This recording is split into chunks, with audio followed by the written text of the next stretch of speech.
Hello दोस्तों, स्वागत है आप सभी का इंस्पायर साइंस क्लास के इस यूट्यूब चैनल पर। दोस्तों आज हम बात करेंगे पॉलिनेशन पे, जो कि आपके क्लास 12th के बायोलॉजी के चैप्टर नंबर 2 का एक बहुत ही महत्वपूर्ण टॉपिक होता है और यहाँ से सवाल काफ़ी आते हैं। तो एक एक सवाल को यहाँ पे हम समझेंगे और यहाँ पर हमने एनसीईआरटी की एक एक लाइन को यहाँ पे डिस्कस किया है। तो आइए शुरू करते हैं आज इस क्लास को। तो इस क्लास में हम जिन मुख्य बातों पर चर्चा करने वाले हैं उनमें से एक तो है टाइप्स ऑफ पॉलिनेशन और दूसरा है एजेंट्स ऑफ पॉलिनेशन, जिसके अंतर्गत आप देख पाएंगे कि एनसीईआरटी में जो लाइनें वहाँ पर कही गई हैं, जो बताई गई हैं, उनमें से हर एक लाइन को यहाँ पे हम डिस्कस करेंगे। तो each and every line of NCER text book का हमने यहाँ पे आपको एक लाइन को हमने यहाँ पे एक्सप्लेन करने के लिए यहाँ पे नोट किया है। तो आइए शुरू करते हैं। चलिए, सबसे पहली चीज़ यहाँ पर हम जो देखेंगे वो है पॉलिनेशन क्या होता है। सबसे पहली चीज़ तो देखिए, आप जानते हैं कि फीमेल गैमेट और मेल गैमेट दो टाइप के गैमेट्स प्रोड्यूस होते हैं फ्लोरिंग प्लांट्स में। तो इन सभी गैमेट्स को आपस में मिलने के लिए सबसे पहली चीज़ तो ये जो फीमेल और मेल गैमेट्स हैं, अगर ये फंजाई की बात करें तो उसमें, क्योंकि वहाँ पे उसको नहीं पढ़ना है फ़िलहाल, आप कवक को छोड़ करके शैवाल की बात कर लें या ब्रायोफाइटा या टेडोफाइटा की बात कर लें, तो वहाँ पे मेल गैमेट और फीमेल गैमेट के जो है ट्रांसफ़र के लिए जल की आवश्यकता होती है, क्योंकि वहाँ पे मेल और फीमेल गैमेट मोस्टली मोटाइल होते हैं। लेकिन फ्लावरिंग प्लांट्स में जो मेल गैमेट्स हैं और फीमेल गैमेट्स हैं, ये सभी कैसे हैं? ये सभी आपके नॉन मोटाइल हैं। इसलिए इसलिए इनके फर्टिलाइजेशन के लिए एक साधन की आवश्यकता होती है और वही साधन इनको एक साथ मिलाता है। ठीक है, तो देखिए यहाँ पर दोनों गैमेट्स को एक साथ लाने के लिए एक जो मैकेनिज़्म है उसे ही कहेंगे पॉलिनेशन, उसे ही कहेंगे परागण या पॉलिनेशन कहते हैं। तो ये एक महत्वपूर्ण टॉपिक रहेगा, यहाँ पर आप समझेंगे क्योंकि यहाँ पे मेल गैमेट और फीमेल गैमेट दोनों कैसे हैं।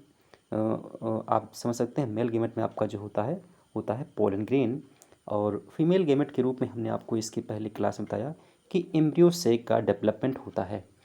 तो इस तरह से मेल और फीमेल गैमेट एक पुष्प के पार्ट होते हैं जो कि पुष्प पे लगे होते हैं, और इसलिए ये कैसे हैं, ये इसलिए जो है ये नॉन मोडाइल होते हैं। ठीक है, आगे देखेंगे।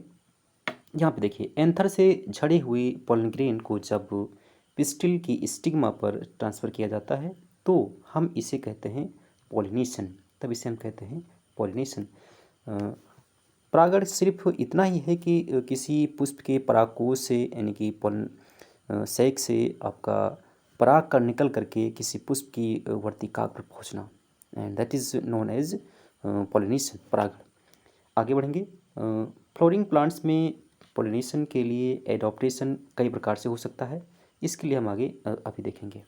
सबसे पहले देखिएगा, पॉलिनेशन के लिए होने के लिए एक्सटर्नल एजेंट की आवश्यकता होती है जनरली, और काइंड्स ऑफ पॉलिनेशन सोर्स के आधार पर पॉलिनेशन को 3 प्रकार से विभाजित कर सकते हैं, जो कि अभी आगे हम देखने वाले हैं।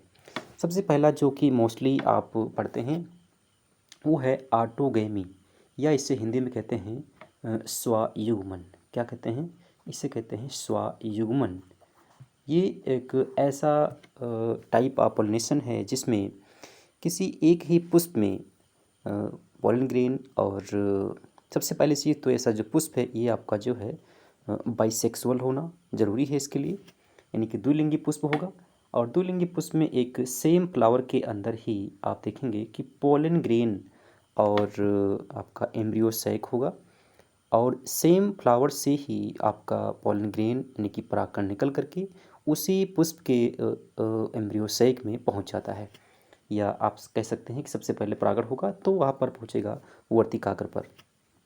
ठीक है, तो सेम फ्लावर में एंथर से पोलन ग्रेन का ट्रांसफ़र सेम फ्लावर की स्टिग्मा पर होता है, तब इसे कहते हैं आपका ऑटोगैमी। नॉर्मली जिन फ्लावर्स में एंथर स्टिग्मा खुले रहते हैं उनमें कंप्लीट ऑटोगैमी रेयरली पाई जाती है। बहुत ही मुश्किल से आप देख पाएंगे कि जिनमें एंथर और स्टिग्मा खुले होते हैं, ओपन होते हैं, उनमें ये कंप्लीट ऑटोगैमी नहीं पाई जाती है, बहुत ही रेयरली होती है। आगे बढ़ेंगे। इन फूलों में क्या है कि ऑटोगेमी के लिए जो पोलन के रिलीज तथा स्टिग्मा रिसेप्टिविटी में सिंक्रोनाइजेशन की आवश्यकता होती है। अभी आगे इसके लिए हम बातें करेंगे कि व्हाट इज सिंक्रोनाइजेशन। हाँ, तो इसके अतिरिक्त अब देखिएगा, इसके अतिरिक्त एंथर और स्टिग्मा एक दूसरे के पास होने चाहिए ताकि वे सेल्फ पॉलिनेशन कर सकें। ये जो सिंक्रोनाइजेशन है ये किस तरह से होता है इस पर हम आगे अभी बात करने वाले हैं। तो स्टिग्मा और पोलन के रिलीज होने के लिए इन दोनों में रिसेप्टिविटी होनी चाहिए, मैच्योरेशन होना चाहिए स्टिग्मा का और पोलन का। आगे बढ़ेंगे। कुछ प्लांट्स जैसे व्योला, जिसे कॉमन पॉन्सी कहते हैं, ऑक्जेलिस जिसे आप जो है कनकौआ कहते हैं, कोमेलिना, दो प्रकार के फ्लावर्स उत्पन्न करते हैं। तो इसमें दो प्रकार के फ्लावर्स कौन कौन से हैं देखिएगा, चेस्मोगेमस और क्लिस्टोगेमस। तो ये दो टाइप के फ्लावर्स हैं, अभी इसका डायग्राम दिखाएंगे। तो चेस्मोगेमस और क्लिस्टोगेमस फ्लावर्स में ये दो टाइप के जो फ्लावर हैं, इनमें से आप देखेंगे कि जो चेस्मोगेमस फ्लावर है ये फूल अन्य स्पीसीज की तरह ही होता है, चेस्मोगेमस फ्लावर। और इसमें जो एंथर है और स्टिग्मा ये ओपन होते हैं, खुले होते हैं। किसमें? चेस्मोगेमस फ्लावर में। यही पूछता है सवाल कि क्लिस्टोगेमस और चेस्मोगेमस फ्लावर में से किस फ्लावर में एंथर और स्टिग्मा ओपन होते हैं, तो आप तुरंत कहेंगे कि आपका ये चेस्मोगेमस फ्लावर होता है। आगे बढ़ेंगे, क्लिस्टोगेमस की बात करेंगे। यहाँ पर इस डायग्राम को पहले देखिए चेस्मोगेमस फ्लावर जो है ये आपके प्लांट के ऊपरी सिरे पर लगे होते हैं, मतलब तने पर ऊपर शाखाओं में लगे होते हैं। ये आपका चेस्मोगेमस फ्लावर है जो कि कैसा है, इसमें एंथर और स्टिग्मा ये आपके ओपन होते हैं। कैसे होते हैं? ओपन होते हैं। लेकिन यहाँ नीचे देखिए क्लिस्टोगेमस फ्लावर है और ये जो फ्लावर है ये फ्लावर होता है क्लोज्ड। ये कैसा होता है? ये क्लोज्ड होता है। तो खास बात यह है कि यहाँ पे चेस्मोगेमस फ्लावर में ऑटोगेमी नहीं हो पाती, या रेयरली हो पाती है, या यूँ कहें कि नहीं हो पाती है। क्लिस्टोगेमस फ्लावर में ये एक ऐसा फ्लावर है जिसमें आप देखेंगे कि 100% ऑटोगेमी पाई जाती है। 100% ऑटोगेमी कहाँ पाई जाती है? तो आप कहेंगे जैसे वायोला हो गया, ऑक्जेलिस हो गया, कोमेलिना हो गया, इनके क्लिस्टोगेमस फ्लावर में कंप्लीट ऑटोगेमी पाई जाती है। Complete autogamy 100%। ठीक है, आगे बढ़ेंगे। क्लिस्टोगेमस फ्लावर इसमें एंथर स्टिग्मा कभी भी ओपन नहीं होते हैं। इस प्रकार फ्लावर में एंथर और स्टिग्मा एक दूसरे के पास होते हैं और इसीलिए इसमें 100% या यूँ कहें कि कंप्लीट ऑटोगेमी हो पाती है, कंप्लीट ऑटोगेमी होती है। ठीक है, आगे बढ़ेंगे। जब एंथर का फ्लावर बड में डेसेंस होता है तो पोलन ग्रेन स्टिग्मा के संपर्क में आते हैं जिससे पोलिनेशन हो जाता है। मीन्स दैट जैसे कि मान लीजिए एक फ्लावर आपके पास में है, इस तरह से इसको बताते हैं आपको। एक मैंने यहाँ पे आपको दिखाया,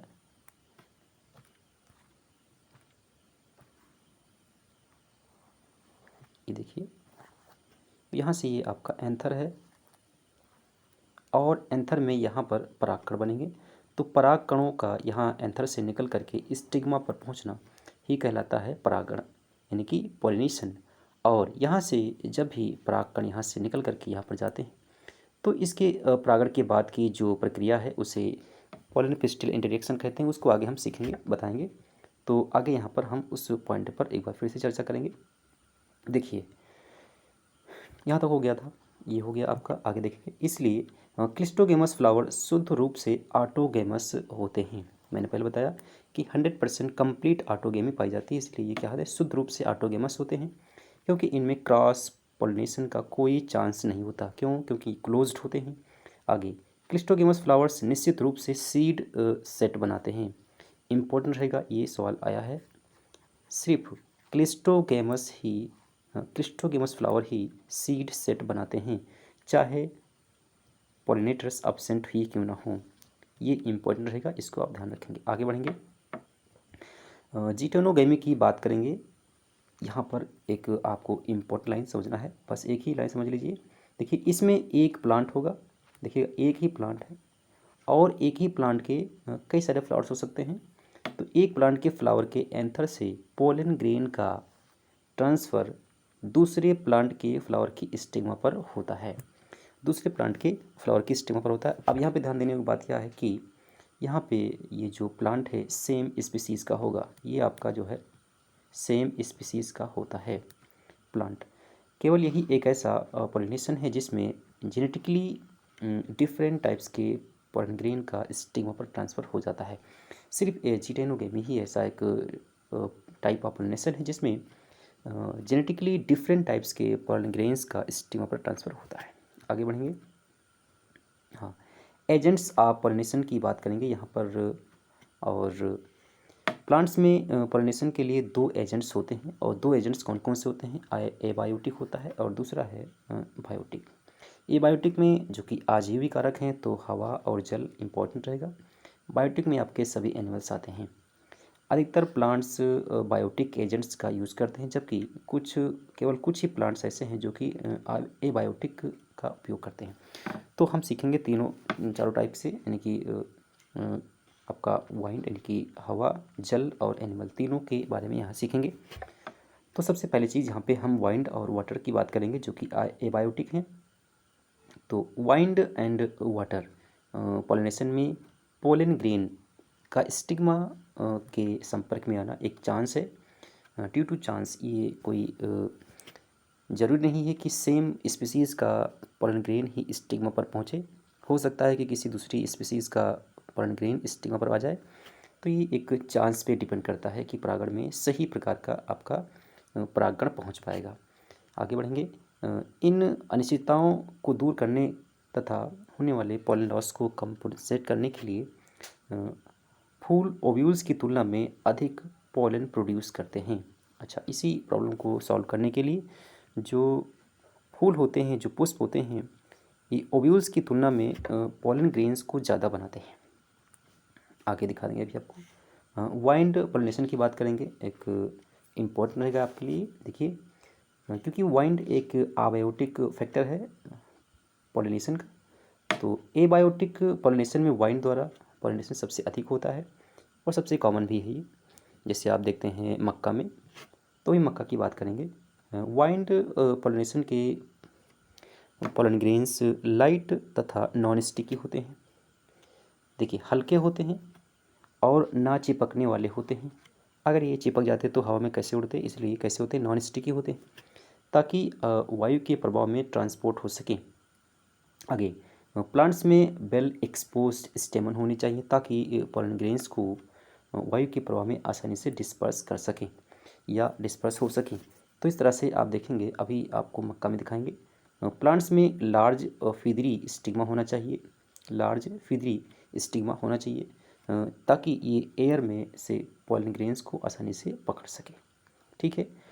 वाइंड पॉलिनेटेड फ्लावर्स के प्रत्येक ओवरी में प्रायः सिंगल ओव्यूल होता है। इम्पोर्टेंट रहेगा, ओनली वन ओव्यूल होता है सिर्फ किसमें? वाइंड पॉलिनेटेड फ्लावर्स में। आगे बढ़ेंगे। ये देखिए, यहाँ पर एक ये वाइंड पॉलिनेटेड ये आपका एक प्लांट है। ये यहाँ पर आप देख सकते हैं कि ये जो आपको दिख रहे हैं रुए जैसे, ये सभी आपके स्टिग्मा हैं, ये सभी आपके स्टिग्मा हैं। ठीक है। और ये स्टिग्मा, क्योंकि आपका जो है अभी मक्का में देखेंगे आप, ये स्टिग्मा है और इसका जो पोलन ग्रेन है वो कहीं पर आपका अलग से आएगा। ठीक है, उसके लिए आपके पास दूसरा पार्ट होगा। यहाँ देखिए, अभी मक्का में देखिएगा, इनमें बड़ी संख्या में फ्लावर पैक्ड होता है और पैक्ड होकर के इनफ्लोरेसेंस बनाते हैं। जैसे एग्जांपल में आप देखते हैं कॉर्न केब, कॉर्न केब यानी कि कॉर्न केब मक्का की बात कर रहे हैं। यहाँ पर मक्के में आप देखेंगे, यहाँ मक्के में जो ये वाला पार्ट है, यहाँ पर ये जो ऊपर आप देख सकते हैं, ये जो पार्ट मक्के का है, इसमें आपके बनते हैं क्या? इसमें बनते हैं पोलन ग्रेन। पोलन ग्रेन इसमें आपके प्रोड्यूस किए जाते हैं। ठीक है। और यहाँ पे आप देख सकते हैं, यहाँ पर जो ये पार्ट है या फिर ये वाला पार्ट है, यहाँ पे जो मक्का का पार्ट है, इसमें जो बाल जैसे आपको हेयर जैसे आपको दिखाई दे रहे हैं, रोए जैसे, ये सभी स्टिग्मा होती हैं, ये सभी स्टिग्मा होती हैं। यहाँ से पोलन ग्रेन्स निकल करके यहाँ पर पहुँचते हैं और यहाँ पर जो स्टिग्मा है कई सारे होते हैं, लंबे होते हैं और फिदरी होते हैं, और यहाँ से निकले हुए परागकण को ये रिसीव करते हैं या जो है ये एक्सेप्ट करते हैं, एयर से उसको आसानी से पकड़ लेते हैं। तो इस तरह से इसमें कॉर्न कोब में आप देख पाएंगे कि कैसे यहाँ पर जो है परागण हो पाता है। एक बार पढ़ते हैं। कॉर्न कोब में आप जो टीशर्ट्स देखते हैं वो स्टिग्मा तथा स्टाइल हैं जो हवा में झूमते हैं ताकि पोलन ग्रेन्स को आसानी से पकड़ सकें। ठीक है, आगे बढ़ते हैं। वाटर पॉलिनेशन की बात करेंगे, इम्पोर्टेंट रहेगा, एग्जाम में सवाल यहाँ से आते हैं। देखिए फ्लावरिंग प्लांट्स में वाटर द्वारा पॉलिनेशन बहुत ही रेयर होता है, ये इम्पोर्टेंट रहेगा, काफ़ी रेयर है, लगभग 30 जेनेरा तक ही सीमित है। एग्जाम्पल में आप देखते हैं जो एक बीजपत्री है समथिंग, जैसे ग्रासेस हो गई, घास, ठीक है, समुद्री घास हो गई। अब इसमें एग्जाम्पल में आप देखेंगे जैसे कुछ लोअर प्लांट्स हैं, जैसे एल्गा हो गया, ब्रायोफाइट्स हो गए, टेडोफाइट्स हो गए, वाटर, और इनमें क्या है कि मेल गैमेट का जो ट्रांसपोर्टेशन है ये जल के द्वारा होता है। ठीक है, कुछ ब्रायोफाइट्स और टेडोफाइट्स का डिस्ट्रीब्यूशन सीमित है क्योंकि मेल गैमेट के ट्रांसफ़र के लिए जल चाहिए और जल हर जगह पर मौजूद नहीं होता, इसलिए इनका जो डिस्ट्रीब्यूशन ये काफ़ी सीमित मात्रा में होता है। आगे जल द्वारा पॉलिनेटेड कुछ प्लांट्स के एग्जांपल में जैसे वेलिसिनेरिया है, आपका हाइड्रिला है, फ्रेश वाटर में रहते हैं, तथा सेवरल मैरीन सी ग्रासेस जैसे जोस्टेरा, जोस्टेरा पूछा गया है, वेलिसिनेरिया पूछा गया है, हाइड्रिला पूछा गया है। तो ये सभी एग्जांपल्स आपके लिए महत्वपूर्ण रहेंगे। यहाँ पे आप देख सकते हैं ये आपका एक जल से परागित होने वाला पुष्प आपको यहाँ पे दिखाई दे रहा है। देखिए इसमें मेल प्लांट है और ये फीमेल मेल पार्ट है किसी पुष्प का यहाँ पे, और ये आपका जो है फीमेल फ्लावर है। तो यहाँ पर फीमेल में जो स्टिग्मा है वो बाहर की ओर निकली होती है और परागकण जा करके उसी पर पहुँचते हैं। तो ये वेलिसिनेरिया में आप देख सकते हैं। आगे सभी एक्वाटिक प्लांट्स में जो पॉलिनेशन है के लिए वाटर की आवश्यकता होती है, लेकिन कुछ ऐसे एक्वाटिक प्लांट्स हैं जिसमें आप देखते हैं कि वाटर का आवश्यकता, मतलब कि उसकी आवश्यकता नहीं होती है। जिसमें आपके पास वाटर हाइसिंथ है और वाटर लिली है, आप देख पाएंगे वाटर लिली है जो कि जल के सरफेस पर आप देखते हैं कि बाहर आ जाता है, तथा इंसेक्ट या वाइंड के द्वारा इनमें पॉलिनेशन होता है। ठीक है, और जैसा कि लैंड प्लांट्स में होता है सेम उसी टाइप से आप देखेंगे कि वाटर लिली और वाटर हाइसिंथ में आप देख पाएंगे कि कैसे एक्वाटिक प्लांट्स होने के बाद भी यहाँ पर जो है इनमें जो परागण है वो इंसेक्ट या वाइंड के द्वारा हो रहा है। देखिए वेलिसिनेरिया में जो फीमेल फ्लावर है तो लॉन्ग स्टॉक के द्वारा वाटर की सरफेस पर पहुँचता है, जैसे कि आपने देखा यहाँ पर देखिए ये आपका जो है फीमेल पार्ट है फ्लावर का और ये सरफेस पे जाता है, आगे आप देखेंगे, तथा मेल फ्लावर से पोलन ग्रेन्स जल की सरफेस पर छोड़ दिए जाते हैं और पोलन ग्रेन्स जल के प्रवाह में पैसिवली प्रवाहित होते रहते हैं, तथा इनमें से कुछ एक अंत में स्टिग्मा पर पहुंच जाते हैं और स्टिग्मा पर पहुंचने के बाद इनका हो जाता है पोलिनेशन। आगे देखेंगे वाटर पॉलिनेटेड प्लांट्स के कुछ अन्य ग्रुप्स जैसे सी ग्रासेस हैं, समुद्री घास जो मैंने पहले बताया आपको, में फूल जल की सतह के नीचे डूबे रहते हैं तथा इनमें से पोलन ग्रेन्स को जल के अंदर छोड़ा जाता है।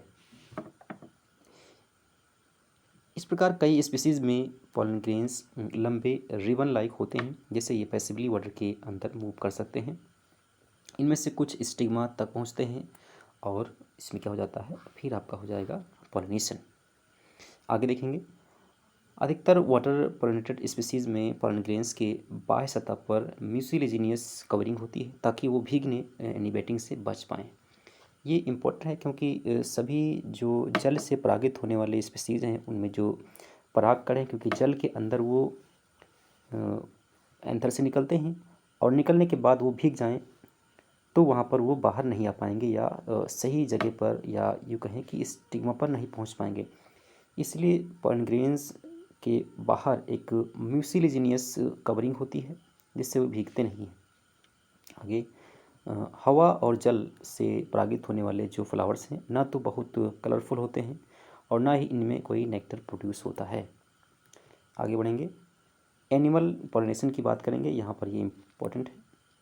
अधिकतर फ्लावरिंग प्लांट्स जैसे आप देख सकते हैं कि ब्रेसिका कंपेटिस हो गया, सरसों हो गया, या अन्य तरह के कुछ तरह के ऐसे प्लांट्स हैं जिनमें अभी आप देखेंगे। तो एनिमल्स जैसे बीज हो गया, बटरफ्लाइज हो गई, flies, beetles, wasp, ants, moths, birds, sun birds, humming birds, ETC। अभी ये सभी जो इंसेक्ट्स हैं या एनिमल्स हैं, इनमें आप देखेंगे ये सभी बायोटिक हैं और ये सब के सब आपके जो है एजेंट हैं, आप जो है पोलिनेशन के एजेंट्स हैं सभी। तो आगे देखेंगे कुछ प्लांट स्पीसीज़ में, और जैसे प्राइमेट हो गया, इसमें लीमूर है, और एर्बोरियल रोडेंट्स, ट्री ड्वेलिंग तथा रेप्टाइल्स के द्वारा भी इसमें होता है पॉलिनेशन। अक्सर एनिमल पॉलिनेटेड प्लांट्स के फूल किसी एक पार्टिकुलर एनिमल स्पीसीज़ के लिए एडॉप्टेड होते हैं, जिससे आप देखेंगे मौत और यक्का में अभी आपको दिखाएंगे। अधिकतर इंसेक्ट पॉलिनेटेड फ्लावर्स से लार्ज, कलरफुल होते हैं, फ्रेग्रेंट होते हैं, नेक्टर से रिच होते हैं। जब फूल छोटे होते हैं तो कई सारे फ्लावर्स मिलकर इनफ्लोरेसेंस बना लेते हैं ताकि उनको आसानी से देखा जा सके। फूलों के रंग अथवा उनकी फ्रेग्रेंस, खुशबू से एनिमल्स आकर्षित होते हैं। तो ये आप इम्पोर्टेंट आसान चीज़ें हैं, तो आप समझ सकते हैं। कुछ फूल फ्लाइज और बीटल्स के द्वारा परागित होते हैं। वे ऑर्डर्स और सिगरेट करते हैं जिससे एनिमल्स उनकी ओर आकर्षित हो सके। तो आगे देखेंगे एनिमल्स फूलों के पास जाते रहते हैं जिसके लिए फ्लावर्स उन्हें रिवार्ड भी देते हैं। आगे देखेंगे यहाँ से नेक्टर और पोलन ग्रेन्स फूलों के द्वारा दिए जाने वाले रिवार्ड से, और फ्लावर्स रिवार्ड लेने के लिए एनिमल्स फूलों के एंथर तथा स्टिग्मा के संपर्क में आते हैं, और स्टिग्मा के संपर्क में आने के बाद ही इनका होता है परागण या पॉलिनेशन हो जाता है। इस प्रकार एनिमल्स के शरीर पर पोलन ग्रेन्स की कोटिंग जमा हो जाती है क्योंकि एनिमल पॉलिनेटेड फ्लावर्स की पोलन ग्रेन्स स्टिकी होती है। ठीक है। हाँ, एनिमल स्टिग्मा के संपर्क में आते हैं तो उन पर लगे पॉलन स्टिग्मा पर झड़ जाते हैं तथा पॉलिनेशन हो जाता है। कुछ स्पीसीज़ में फ्लोरल रिवार्ड्स के रूप में अंडे देने के लिए सेफ स्थान प्रदान किया जाता है। जैसे इमार्फोफेटस एक सबसे टॉलेस्ट फ्लावर है जो कि लगभग 6 फीट की ऊंचाई का होता है। ये भी सवाल आपसे पूछा गया है। तो इमार्फोफेलस जो है ये सबसे लंबा फूल है, इसकी ऊंचाई लगभग 6 फीट होती है। आगे बढ़ेंगे। एक ऐसी ही रिलेशनशिप यक्का और मौत में होती है। यहाँ पर ये इम्पोर्टेंट यक्का और मौत की बात करेंगे।